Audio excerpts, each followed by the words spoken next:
Saudara, polisi kembali menggelar olah TKP di lokasi tewasnya ibu dan anak di Cinere, Depok, Jawa Barat untuk mencari bukti-bukti baru. Dalam olah TKP lanjutan, polisi melibatkan personel Jatanras, Inafis, dan Puslapfor Mabes Polri.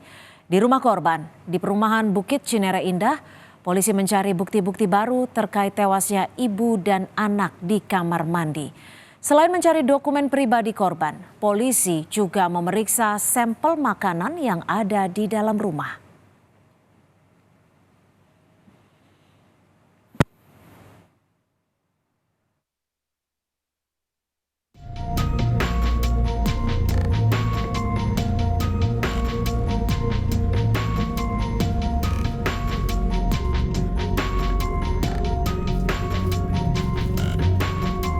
Untuk menguak misteri kematian ibu dan anak yang jenazahnya ditemukan dalam kondisi tinggal kerangka di kamar mandi rumahnya di perumahan Bukit Cinere Indah, Depok, Jawa Barat, polisi memeriksa 10 orang saksi.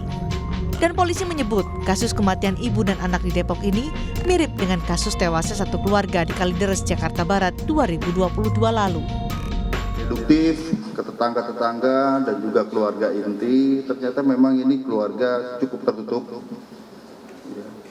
Kemudian juga dengan keluarga inti ini terakhir bertemu pada saat tahun 2011, adiknya dan sebagainya.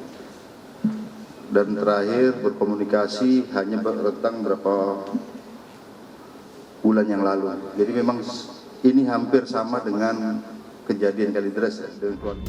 Dokter forensik menyebut waktu kematian korban dan apakah ada keterlibatan pihak lain dalam kasus ini bisa diketahui dari pemeriksaan derajat pembusukan korban.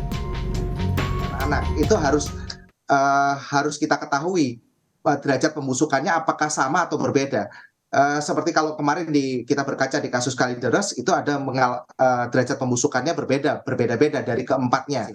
Karena ini justru kalau misalnya derajat pembusukannya ada yang sama bersamaan, nah ini justru menjadi pertanyaan buat kami, buat kita, kenapa kok bisa bersama-sama? Lazimnya apakah ada keterlibatan orang lain atau memang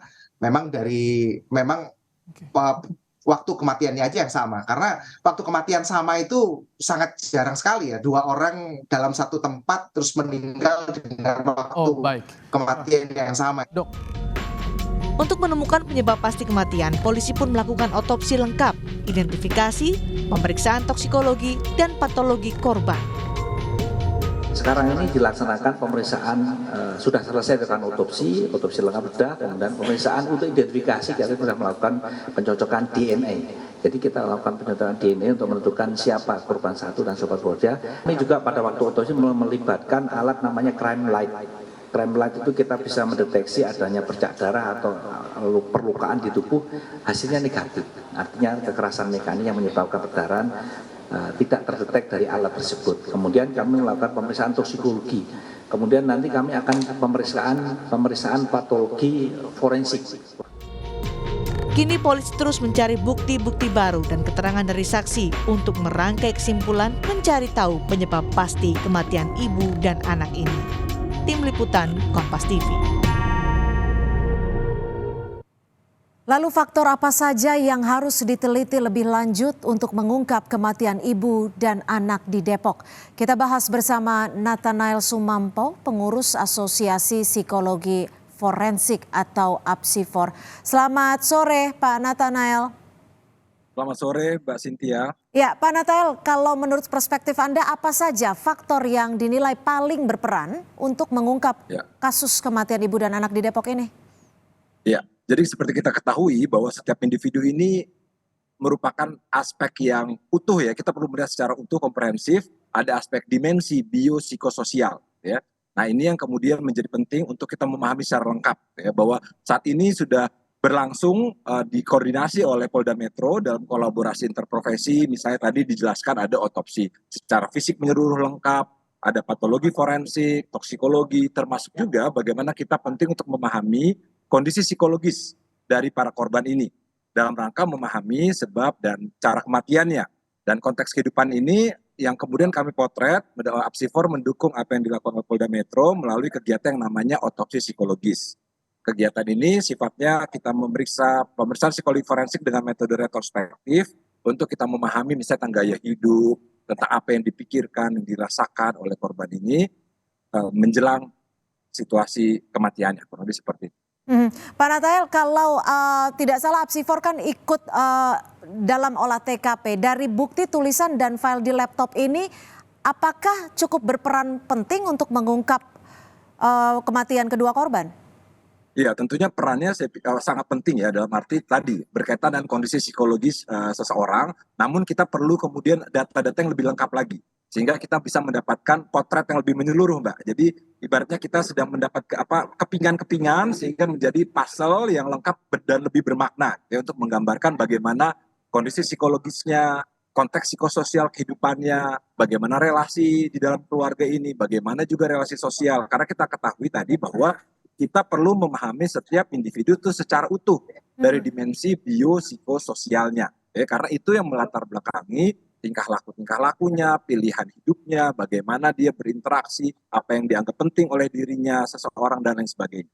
Oke, tapi kan kalau dalam kasus ini ada ibu dan anak, apakah ini ada faktor saling mempengaruhi untuk peristiwa ini juga menjadi penting? Ya, tentunya sama seperti ketika kita unit analisisnya tidak hanya individu saja, tetapi juga di dalam keluarga.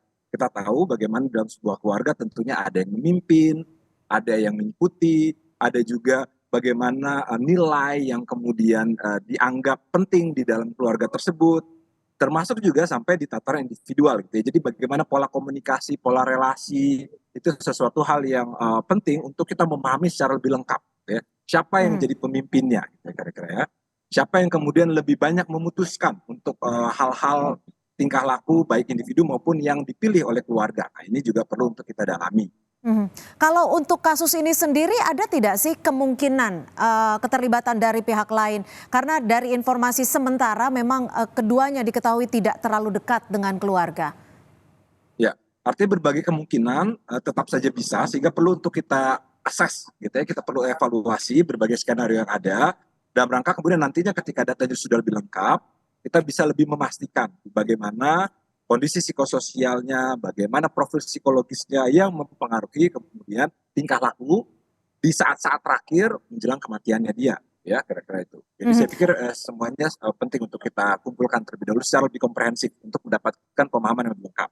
Oke, tapi kalau melihat kasus ini sendiri, apa sih sekiranya bukti yang paling ditunggu oleh pihak penyidik ataupun juga dari Apsifor sendiri agar membuka ataupun menguak kasus ini? Ya, artinya kan tadi ya, secara fisik kita kan menunggu bukti misalnya hasil dari lab 4, ya, lab 4 polisian untuk lebih mengetahui bagaimana sih mekanisme fisik biologis yang terjadi sehingga kemudian bisa mengakibatkan kematian. Tetapi kita tidak bisa memisahkan setiap aspek atau dimensi individu itu secara terpisah gitu ya. Fisik ini pun juga ada dimensi psikologisnya. Sehingga kemudian ada otopsi psikologis untuk kita lakukan. Jadi semuanya itu data yang penting untuk kita mendapatkan gambaran yang lebih utuh mengenai apa yang terjadi ini. Baik. Dan saya pikir tidak hanya memahami di kasus ini, tapi juga untuk pencegahan di kasus-kasus serupa di masa yang akan datang. Baik, terima kasih Pak Nathanael Sumampo, pengurus Asosiasi Psikologi Forensik atau Apsifor sudah bergabung bersama kami di Kompas Petang.